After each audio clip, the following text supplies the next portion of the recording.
We're home to one of the largest integrated research enterprises in the federal government.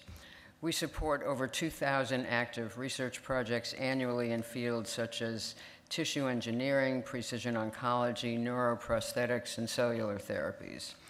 And what makes VA's model distinct is that much of our research is embedded directly within patient care across more than 100 VA medical centers nationwide. What we're building is point-of-care fabrication, using when needed a patient's own cells to maximize success and eliminate barriers like shelf life and transportation risk. It's a new model for delivering personalized therapies right where they are needed. The equipment, including the BioAssembly Bot robot, is made in the U.S. by Advanced Solutions Life Sciences, a company in residence here at ARMI. And we're pioneering new models through the VA X Labs initiative and the National Center for Collaborative Healthcare Innovation, where we combine R&D with external investment to scale what works. A perfect example is the BioBone project.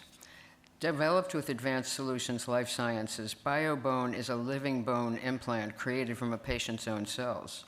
It's being developed for veterans with jaw cancer and holds promise for broader orthopedic applications.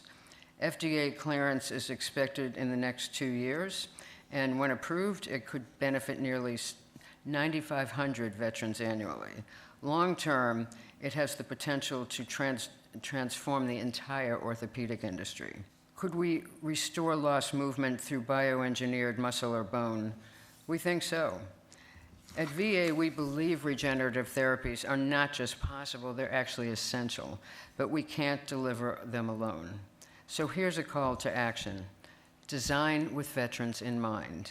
Build for quality and trust from day one, and partner with us early to accelerate progress not just for the 9 million veterans we serve today, but for the future of medicine itself.